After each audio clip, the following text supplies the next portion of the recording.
kilalanin kung sino yung mga higanteng imports na papasok sa Commissioner's Cup. Barangay Ginebra, pwedeng kuhanin si Justin Chua. Sobrang tahimik nga ngayon ng Ginebra management pagdating sa trade.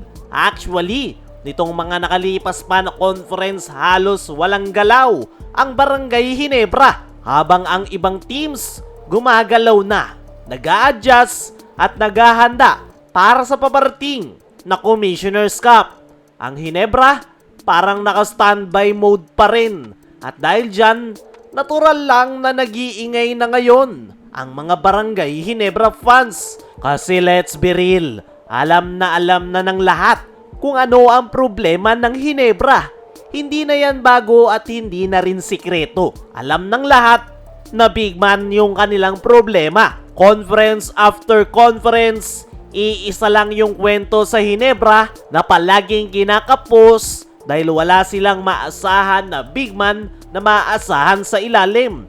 Nagsimula yung problemang yan noong may trade ng Ginebra si Christian Stan Hardinger. Nung mawala si Stan sa Ginebra, hindi na muli pang nakatikim ng kampyonato ang Barangay Ginebra. At ngayon, mas delikado ang sitwasyon. Wala nang height limit ang mga imports next conference.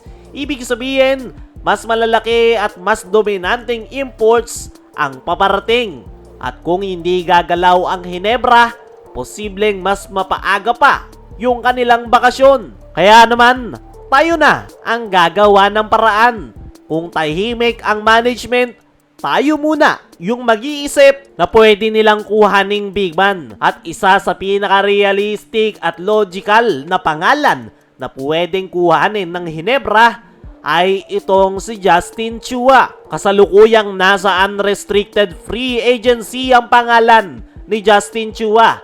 Ibig sabihin, pwede itong kuhanin ng Barangay Ginebra nang walang binibitawan na player. At pasok na pasok nga yan dahil ayaw nga ni Coach Tim na may mawala sa kanyang lineup. Yung gaya nga ni Justin Chua, yung kailangan ng Ginebra. Hindi ito superstar big man, pero sakto ito sa pangangailangan ng Barangay Ginebra.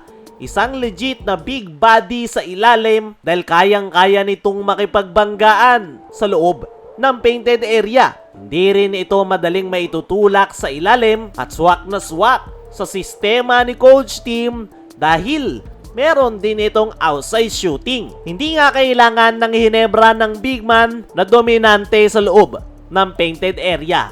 Ang kailangan lang nila ay yung makakatulong sa kanila sa extra rebound, rim protection at defensive presence.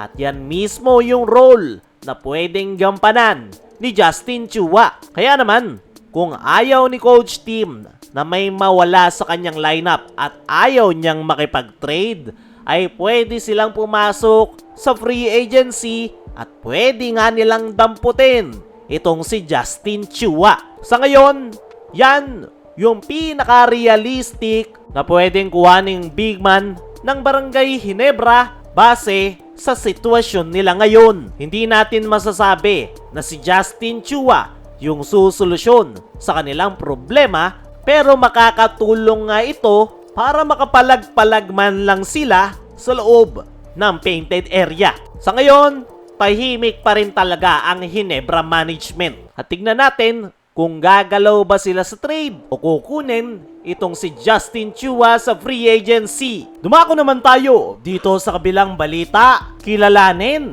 kung sino yung mga higanteng imports na papasok sa Commissioner's Cup. Expected na naglalaki ang imports ang paparating this upcoming Commissioner's Cup dahil tinanggal na ng PBA ang height limit. At ito nga yung listahan ng mga imports next conference. Unang-una, para sa guest team na Macau Blackbirds ay si Dwight Howard. Hindi pa yan sigurado pero kinumpirma ng Macau Blackbirds na desidido sila na kuhanin ang nasabing former NBA star player. Sakaling matuloy si Dwight ay malaking tulong ito para sa PBA dahil marami itong mahahatak na fans sa loob ng game venue. Para naman sa TNT Tropang Giga ay target nila ang 7'7" na si Manute Bolbol. Para naman sa LX ay si Cody Lalane at yung pinakamaliit nga na kumpirmadong import